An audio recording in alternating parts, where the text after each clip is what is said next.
الشاكرين والحامدين والموقنين والذاكرين والحمد لله رب العالمين. إن الله وملائكته يصلون على النبي يا أيها الذين آمنوا صلوا عليه وسلموا تسليما. اللهم صل على سيدنا مولانا محمد وعلى آل سيدنا مولانا محمد وبارك وسلم. صلاة وسلام عليك يا رسول الله صلى الله تعالى عليه وآله وسلم.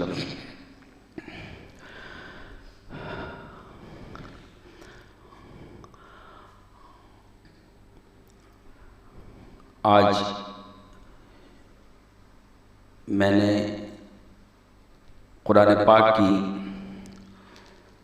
سورۃ البقرہ کی 130 131 اور 132 کی آیت کریمہ تلاوت کرنے کا شرف حاصل کیا. یہ پہلے سپارے کی 16ویں پارے کی 16ویں رکوع کی پہلے پارے کی 16ویں رکوع کی ابتدائی 3 آیت کریمہ ہیں. جو ہمارا سلسلہ ہر جمعہ کو قرآن پاک کی مختصر تشریح، توضیح اور تفسیر کے حوالے سے جاری و ساری تھا، اور درمیان میں چونکہ مقدس مہینے تشریف لائے تو پھر اس مناسبت سے جو موضوع گفتگو تھا اس کا انتخاب کیا گیا، اور آج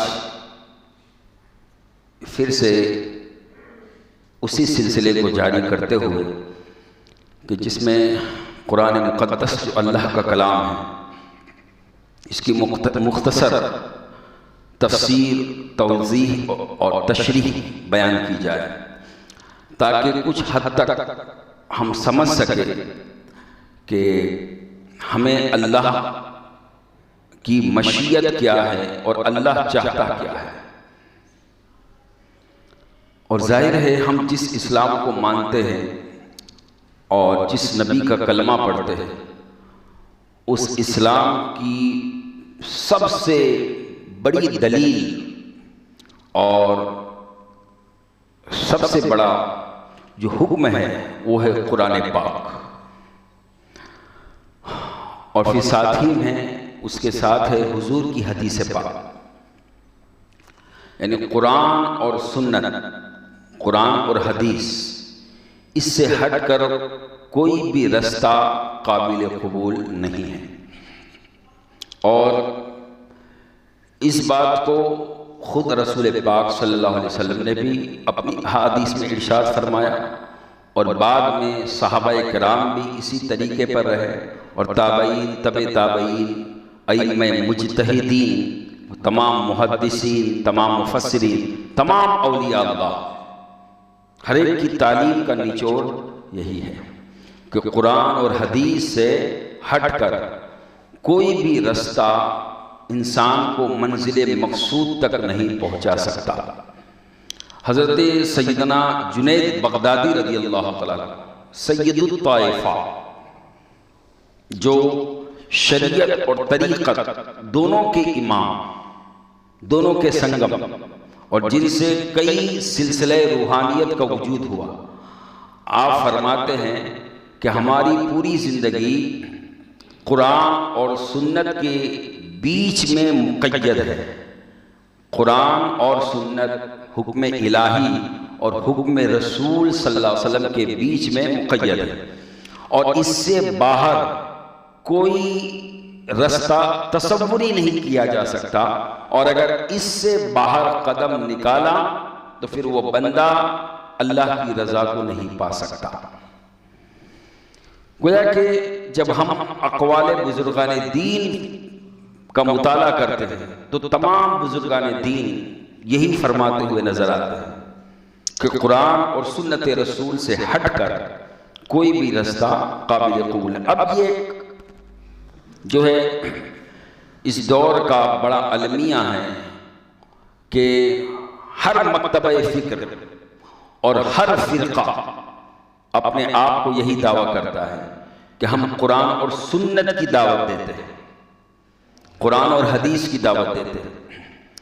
اب چونکہ ہم لوگ نہ قرآن پہ غور کرتے ہیں، نہ حدیث پاک کو پڑھنے کی کوشش کرتے ہیں، نہ سمجھنے کی، نہ اتنا وقت ہے، تو پھر جو بولتا ہے ہم مانتے ہوئے چلے جاتے ہیں، اور پھر دھیمے دھیمے وہ بدعقیدہ اپنی بدعقیدگی قرآن و حدیث کے دلائل کے ساتھ بیان کر کے لوگوں کو گمراہ کرتے چلے جاتے ہیں۔ تو اس لیے علماء اہل سنت نے عوام اہل سنت کو یہ درس اور یہ سبق دیا کہ قرآن کو بھی پڑھنے کی کوشش کرو، حدیث پاک کو بھی پڑھنے کی کوشش کرو، اعمال صالحہ بھی کرو، لیکن ساتھ میں جو اللہ کے مقرب اور محبوب بندے ہیں ان کا دامن تھامو۔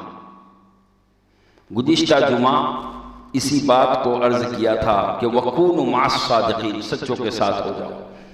تو اس میں ہوگا کیا کہ بندہ جب سچوں کے ساتھ منسلک رہے گا، اللہ والوں کے ساتھ منسلک رہے گا، تو پھر کوئی بدعقیدہ اس کو بہکا نہیں سکتا، اس کو گمراہ نہیں کر سکتا۔ تو بلا تاخیر جس آیت کریمہ کو میں نے تلاوت کیا، اس میں اللہ تبارک و تعالی ارشاد فرماتا ہے کہ جو ملت ابراہیم کو ناپسند کرے، وَمَن يَرْغَبُ عَن مِلَّةِ إِبْرَاهِيمَ، جو ابراہیم کی ملت کو ناپسند کرے، ابراہیم کی ملت کو قبول نہ کرے، إِلَّا مَنْ سَفِيهَ نَفْسَهُ، اس سے بڑا بیوقوف کون ہوگا؟ وہ خود اپنے آپ کو بیوقوف بنا رہا ہے۔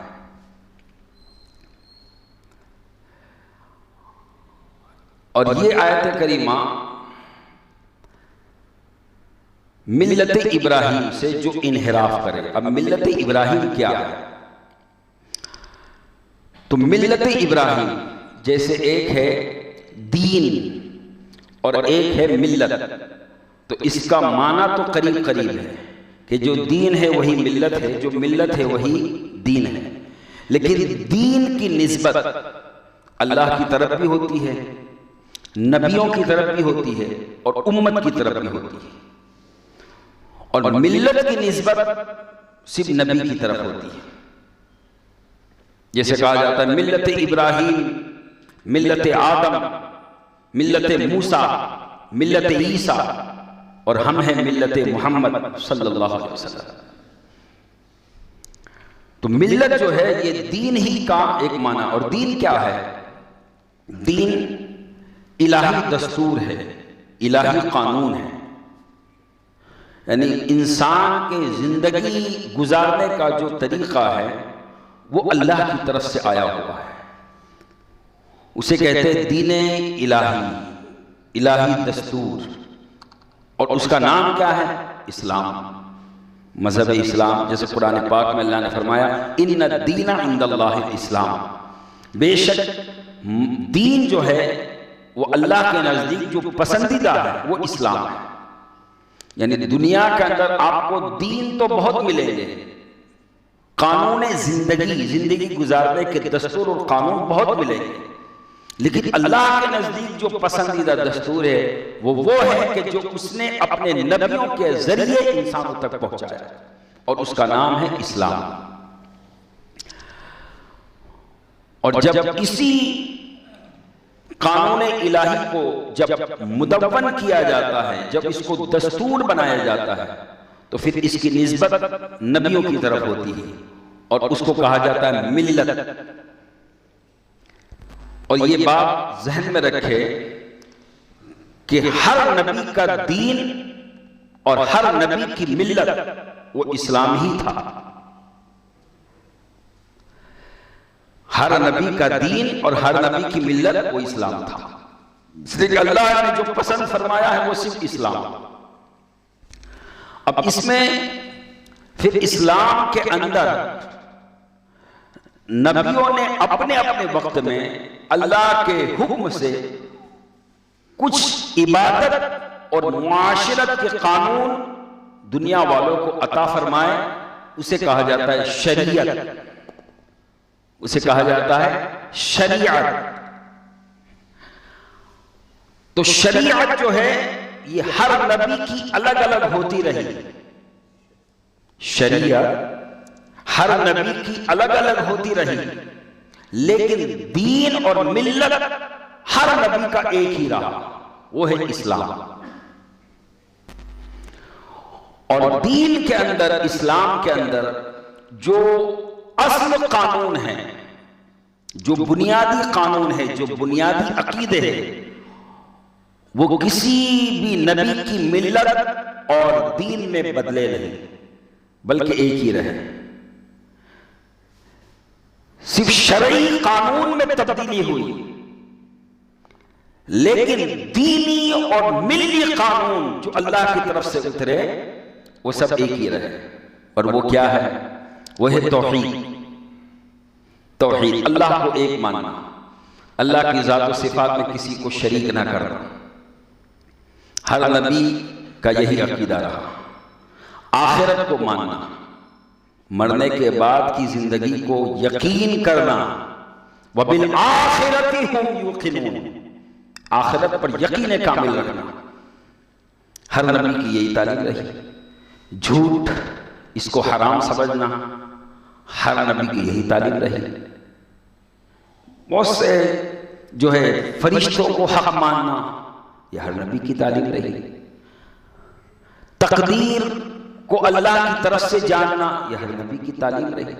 یعنی ہم جو ایمان مجمل اور ایمان مفصل میں جو پڑھتے ہیں، ہم جو کلمے پڑھتے ہیں 7 کلمے، تو جو ایمان مجمل اور ایمان مفصل، اس میں جو عقائد کا ذکر ہوا ہے وہ ہر نبی کا وہی عقیدہ رہا، اس میں کسی نبی کے زمانے میں تبدیلی نہیں ہوئی۔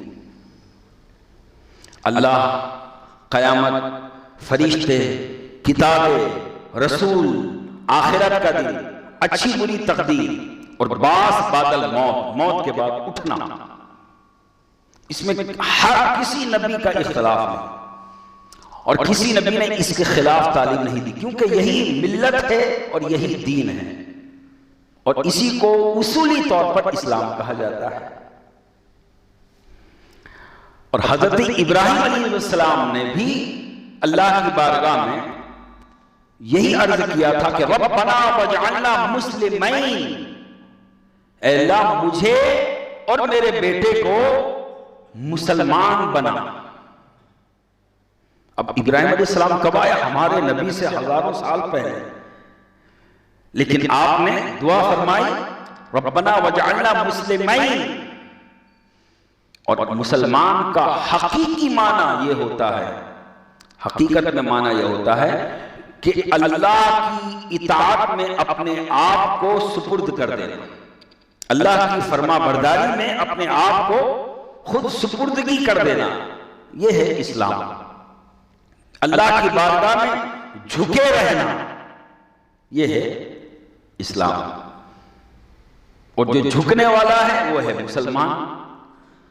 تو اے اللہ اپنی بارگاہ میں جھکا ہوا رکھ، اپنی بارگاہ سے مجھے دھتکار کے نہ نکال، اور کسی اور کی بارگاہ میں جانے کی نوبت نہ آئے، بلکہ تیری بارگاہ میں جھکا ہوا رکھ۔ مسلمین وَمِن ذُرِّيَّتِنَا أُمَّةً مُسْلِمَةً لَكَ، اور میری اولاد میں بھی ایک ایسی جماعت رکھ، ایک ایسی امت رکھ کہ جو مسلمان۔ اور حضرت ابراہیم علیہ السلام ظاہر اللہ کے نبی، ان کی دعا مقبول ہوئی، اور اس کے بعد ہی اللہ تعالیٰ نے یہ آیت کریمہ فرمائی وَمَن يَرْغَبُ عَن مِلَّةِ إِبْرَاهِيمَ، جو ابراہیم کی ملت سے منہ موڑے وہ اپنے آپ کو بے وقوف بنا رہا ہے، اپنے آپ کو اِلَّا مَنْ صَفِيهَ نَفْسَهُ، اپنے آپ کو بے وقوف بنا رہا ہے۔ یہ وجہ یہ تھی کہ اس وقت جو یہودی تھے، وہ یہودی اپنے آپ کو کہتے تھے کہ ہم ملت ابراہیمی والے ہیں، ہم دین ابراہیمی والے ہیں، ہم ابراہیمی ہیں، یہودی کہتے تھے۔ کہا کیوں؟ کہا اس وجہ سے کہ ہم حضرت ابراہیم کے بیٹے حضرت اسحاق علیہ السلام اور حضرت اسحاق کے بیٹے حضرت یعقوب علیہ السلام اور حضرت یعقوب علیہ السلام کی ہم اولاد سے ہیں، ہم بنی اسرائیل ہیں، ہم ملت ابراہیمی والے ہیں، ہم دین ابراہیمی والے ہیں۔ یہودی یہ کہتے تھے اور عیسائی اور کرسچن یہ کہتے تھے کہ ہم ہیں ملت ابراہیمی والے، ہم ہیں دین ابراہیم والے، اس لیے کہ ہمارے جو نبی ہیں حضرت عیسیٰ علیہ السلام، ان کی جو والدہ ہے حضرت مریم رضی اللہ تعالی عنہا، وہ بنی اسرائیل ہے، حضرت یعقوب کی اولاد سے۔ تو ماں کی طرف نسبت کرتے ہوئے، چونکہ حضرت عیسیٰ کے تو کوئی والد نہیں تھے، تو ماں کی طرف سے وہ بنی اسرائیل ہے اور ہم ان کے ماننے والے ہیں، لہٰذا ہم ملت ابراہیمی والے ہیں، ہم دین ابراہیمی والے ہیں۔ یہودی اور عیسائی یہ دو گروہ یہ کہتے تھے، اور مکہ کے جو کافر و مشرک تھے، مکہ شریف کے جو کافر و مشرک تھے، جو شرک کرتے تھے، اللہ کے گھر میں مورتی پوجا کرتے تھے، وہ یہ کہتے تھے کہ ہم حضرت ابراہیم کے بیٹے حضرت سیدنا اسماعیل ذبیح اللہ علیہ السلام، ہم ان کی اولاد میں سے ہیں، لہذا ہم ملت ابراہیمی والے ہیں، ہم دین ابراہیمی والے ہیں، ہم ابراہیم علیہ السلام کے دین اور ملت کو ماننے والے ہیں۔ اللہ رب العزت نے فرمایا نہ یہودی دین ملت ابراہیمی والے ہیں، نہ عیسائی دین ملت ابراہیمی والے ہیں، اور نہ مکہ کے کفار و مشرکین ملت ابراہیمی والے ہیں، اس لیے کہ وَمَن يَرْغَبُ عَن مِلَّةِ إِبْرَاهِيمَ إِلَّا مَنْ سَفِیَ نَفْسَهُ، جس نے بھی دین ابراہیم سے منہ موڑا، ملت ابراہیم سے منہ موڑا، اس نے بیوقوفی کی۔ اگر وہ ملت ابراہیمی کو ماننے والے سچے ہوتے تو حضرت ابراہیم علیہ السلام نے کعبہ بنانے کے بعد جو دعا فرمائی کہ میری امت میں میری ذریت میں، میری اولاد میں امت مسلمہ رہا، اور اس امت مسلمہ میں وہ آخری نبی ربنا وابعث فیہم رسولا منہم، وہ معزز رسول جو آنے والے ہیں، جو ہم نے آج تک ہم سنتے آئے ہیں، اے اللہ اس معزز اور مکرم رسول کو میری اولاد میں امت مسلمہ میں پیدا کر۔ اب وہ آ گئے، اب وہ اعلان نبوت فرما رہے ہیں، وہ قرآن دے رہے ہیں، تعلیم دے رہے ہیں، اور ان سے یہودی بھی منہ موڑ رہے ہیں، عیسائی بھی منہ موڑ رہے ہیں، مکہ کے کفار و مشرکین بھی ایمان نہیں لا رہے، تو اللہ فرماتا ہے ان سے بڑے بیوقوف کون ہوں گے جو ابراہیمی ہونے کا دعویٰ کر رہے ہیں، اور ابراہیم علیہ السلام نے جن کے لیے دعائیں کی، مقام ابراہیم پر کھڑے ہو کر جس نبی آخر الزمان کے آمد کی دعا کی، اب وہ آ گئے تو ان کی بات کو نہیں مانتے، اس لیے اللہ نے فرمایا وَمَن يَرْغَبُ عَن مِلَّةِ إِبْرَاهِيمَ إِلَّا مَنْ سَفِیَ نَفْسَهُ۔ یہاں سے اس پورے واقعے سے اور اس آیت سے یہ بھی بات واضح ہو گئی کہ دیکھیے یہودی اپنے آپ کو ابراہیمی کہتے تھے اسحاق علیہ السلام کی نسبت سے، عیسائی اپنے آپ کو ابراہیمی کہتے تھے، ملت ابراہیم کے ماننے والے حضرت مریم کی نسبت سے، کفار و مشرکین مکہ کے اپنے آپ کو ابراہیمی کہتے تھے حضرت اسماعیل کی نسبت سے، ان کے بیٹے حضرت اسماعیل کی نسبت سے، لیکن اللہ نے فرمایا وہ ملت ابراہیمی والے نہیں ہے۔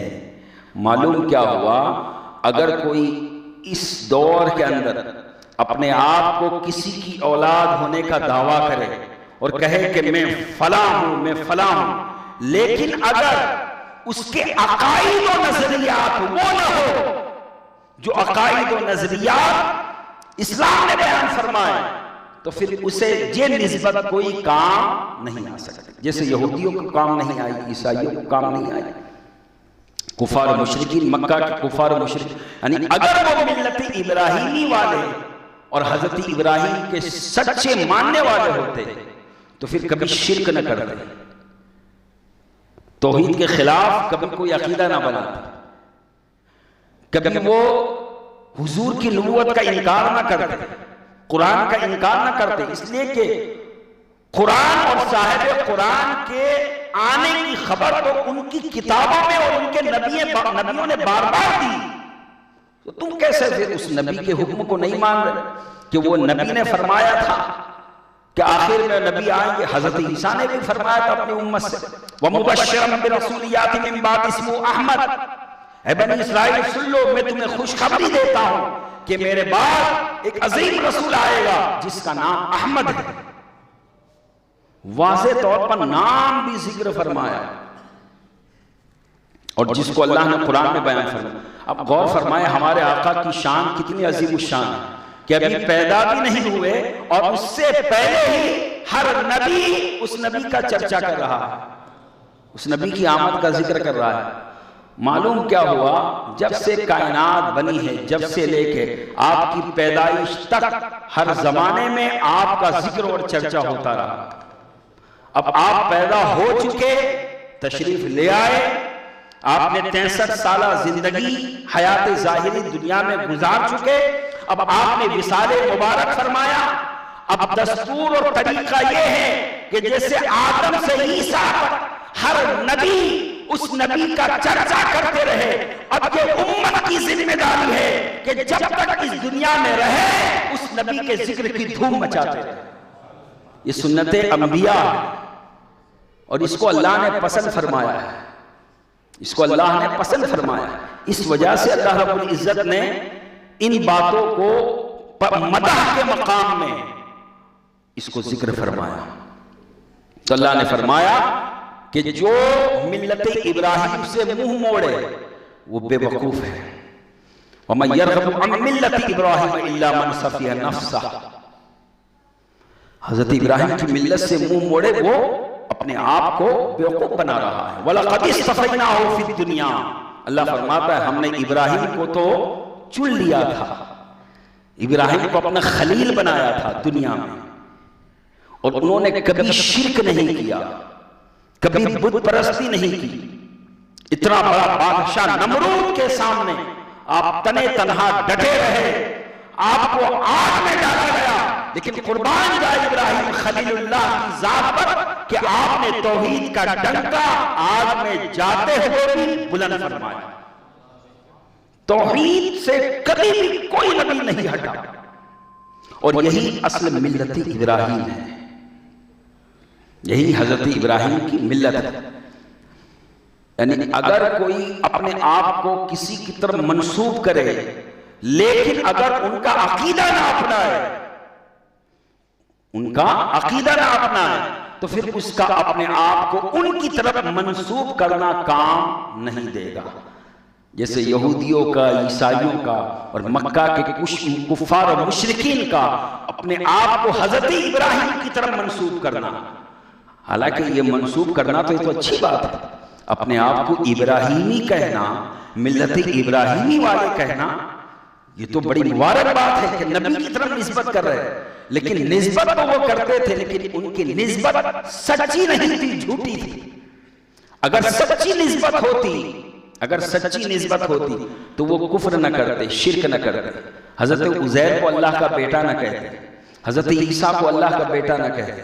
مکہ کے کفار و مشرکین لات، منات، عزا، حبل 360 بت رکھ کر اس کی پوجا نہ کرتے، فرشتوں کو اللہ کی بیٹیاں نہ کہتے، جنات کو اللہ کے بیٹے نہ کہتے۔ یہ جو کفریہ اور شرکیہ باتیں انہوں نے مذہب میں داخل کی تھی، دین میں داخل کی، دین میں، اور اس دین کی نسبت نبی کی طرف کرتے تھے، تو ان کی یہ نسبت کرنا جھوٹی ثابت ہوئی۔ اور پھر سب سے بڑی بات کہ اسی ابراہیم نے یہ تعلیم دی تھی کہ وہ معزز رسول آئے اور پھر ان پر ایمان لانا، تو ان پر ایمان نہ لا کر انہوں نے ملت ابراہیمی سے منہ موڑا۔ حالانکہ حضرت ابراہیم کی شان یہ اللہ فرماتا ہے کہ یہ تو ملت ابراہیم میں سے پھر گئے، لیکن ابراہیم کی شان یہ ہے کہ وَلَقَدِ اصْطَفَيْنَاهُ فِي الدُّنْيَا، ہم نے ان کو دنیا میں چن لیا تھا، وَإِنَّهُ فِي الْآخِرَةِ لَمِنَ الصَّالِحِينَ، اور آخرت میں حضرت ابراہیم بڑے لائق لوگوں میں ہوں گے، نیک لوگوں میں ہوں گے۔ اور پھر اللہ فرماتا ہے ابراہیم کون ہے؟ ابراہیم وہ ہو اذ قال لہ ربہ اسلم، جب اللہ نے ان سے کہا کہ میری بارگاہ میں جھک جاؤ، اسلم یہاں بھی اسلام لاؤ، یعنی جھک جاؤ میری بارگاہ میں جھک جاؤ۔ اب یہاں پر اسلم سے کوئی یہ نہ سمجھے کہ معاذ اللہ نبی پہلے کافر ہوتا ہے بعد میں مسلمان ہوتا ہے، بل نہیں، ہر نبی پیدائش سے ہی مومن ہوتا ہے۔ نبی ہوتا ہی وہ ہے کہ عالم ارواح میں جس کو اللہ نے منتخب کر لیا، اور وہ جب دنیا میں آتا ہے تو وہ حالت اسلام میں آتا ہے، حالت ایمان میں آتا ہے۔ تو اذ قال لہ ربہ اسلم کا مطلب سر، کہ اللہ نے جب کہا کہ سر جھکاؤ، تو حضرت ابراہیم نے قال اسلمت لرب العالمین، حضرت ابراہیم علیہ السلام اللہ کی بارگاہ میں کیا کہا؟ میں رب العالمین کی بارگاہ میں اپنے سر کو جھکاتا ہوں، میں اسلام لاتا ہوں رب العالمین کے لیے۔ یعنی حضرت ابراہیم کی ملت کا اصل جو ضابطہ اور اصل جو عقیدہ ہے وہ یہ ہے کہ وہ مسلمان تھے۔ حضرت ابراہیم مسلمان تھے، اللہ کی بارگاہ میں جھکنے والے تھے، اسلمت لرب العالمین، رب العالمین کی بارگاہ میں جھکنے والے تھے۔ تو اگر تم اپنے آپ کو ابراہیمی کہتے ہو تو پھر بتوں کے سامنے کیوں جھکتے ہو؟ پھر حضرت عزیر اور حضرت عیسیٰ کو اللہ کے ساتھ شریک کیوں بناتے؟ حضرت ابراہیم نے تو کبھی شریک نہیں بنایا۔ حضرت ابراہیم نے رب العالمین کی بارگاہ میں ہمیشہ جھکے رہے اور توحید کے ماننے والے رہے، اور اسی توحید کی دعوت نبی آخر الزمان صلی اللہ علیہ وسلم دے رہے ہیں، جن پر تم ایمان نہیں لاتے۔ جو قرآن وہ دے رہے، جو تعلیم وہ دے رہے، اسی ابراہیم کی تعلیم ہے۔ تو ملت ابراہیمی والے اور مذہب اسلام کو ماننے والے یہودیوں اور عیسائیوں اور مکے کے قریشی کافروں مشرکوں تم نہیں ہو، بلکہ وہ ہے جو اس محمد عربی کی غلامی میں آ گیا صلی اللہ علیہ وسلم۔ یہ ہے اصل ابراہیم، یعنی ہم مسلمان ملت ابراہیم والے، چونکہ ہم محمد والے صلی اللہ علیہ وسلم۔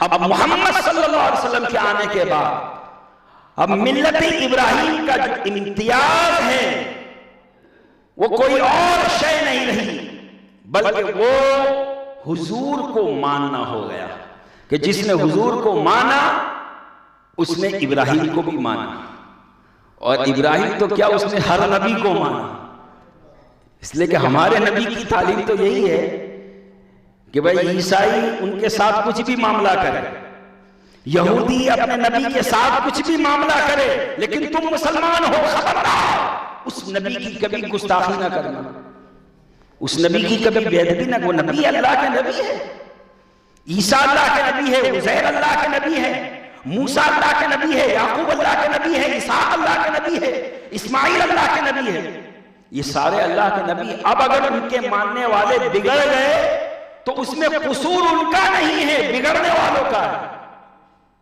تو خبردار کبھی بھی کسی نبی کی گستاخی اور برائی نہ کرنا، یہ ہمارے نبی کی تعلیم کہ ایمان لاؤ مجھ پر بھی اور ہر نبی پر۔ تو اصل ملت ابراہیمی کے ماننے والے محمدی ہوئے صلی اللہ علیہ وسلم، حضور کے ماننے والے۔ اس لئے فرمایا کہ وَبَصَّى بِهَا إِبْرَاهِيمُ بَنِيهِ وَيَعْقُوبُ، اور ان یہودیوں سے مخاطب ہو کے اللہ نے فرمایا کہ تم اپنے آپ کو ابراہیمی کہتے ہو اور یعقوب علیہ السلام اور اسحاق علیہ السلام کی طرف اپنے آپ کو منسوب کرتے ہو۔ غور کرو ان کی زندگی کو دیکھو، وَبَصَّى بِهَا إِبْرَاهِيمُ بَنِيهِ وَيَعْقُوبُ، کہ حضرت ابراہیم نے اپنے بیٹوں کو اور حضرت یعقوب نے اپنے بیٹوں کو وصیت کی تھی۔ وہ وصیت کیا تھی؟ حضرت ابراہیم نے اپنے بیٹوں کو اور یعقوب علیہ السلام نے اپنے بیٹوں کو وصیت کی، وَوَصَّى بِهَا إِبْرَاهِیمُ بَنِیهِ وَیعقوب۔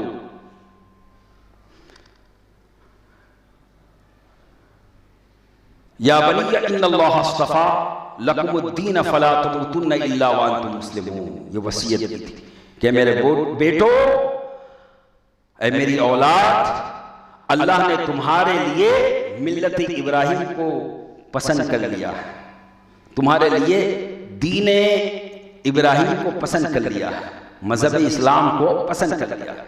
فلا تموتن الا وانتم مسلمون، تو تم مرتے دم تک مسلمان رہنا۔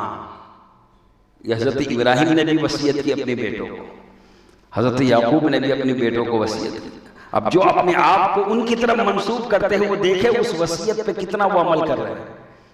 ابراہیم اور یعقوب تو وصیت کر رہے ہیں کہ فلا تموتن الا وانتم مسلمون، کہ تم مرتے دم تک اللہ کی ذات و صفات میں کسی کو شریک نہ بنانا، مسلمان رہنا، اور تم شریک بنا رہے ہو۔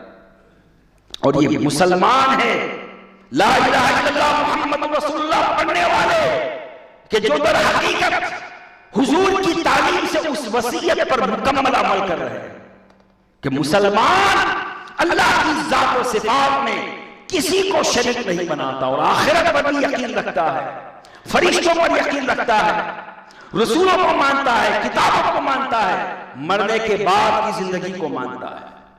تو یہ حضرت ابراہیم کی ملت سے اور ان کی وصیت سے انہوں نے منہ موڑ لیا۔ اب یہاں سے ایک سبق یہ بھی ملا کہ حضرت ابراہیم اور حضرت یعقوب اپنی اولاد کو وصیت کر رہے ہیں، نصیحت کر رہے ہیں، تو کیا وصیت اور نصیحت کر رہے ہیں کہ میرے بعد تم کیا رہنا؟ مسلمان رہنا، اپنا عقیدہ درست رکھنا۔ اس سے ہمیں تعلیم ملی کہ نبیوں کا یہ طریقہ رہا کہ اپنی اولاد کو یہ وصیت اور نصیحت کرے کہ مرتے دم تک میرے بعد تم مسلمان رہنا، اپنا عقیدہ درست رکھنا۔ آپ نے کسی دنیا کی وصیت نہیں کی، بلکہ وصیت کی تو دین کی وصیت کی، اس لیے کہ دین اہم ہے، ملت اہم ہے، مذہب یہ اہم ہے کہ اسی سے قبر کی کامیابی ہے اور آخرت کی کامیابی ہے۔ لہٰذا ہم مسلمانوں کو چاہیے کہ اپنی اولاد کو یہ وصیت کرتے رہے، یہ نصیحت کرتے رہے کہ خبردار ہرگز کبھی بھی مذہب اسلام کے خلاف کوئی عقیدہ مت اپنانا، اور مذہب اسلام میں اہل سنت والجماعت کا جو عقیدہ حقہ ہے اس کے خلاف کبھی بھی کوئی عقیدہ مت اپنانا۔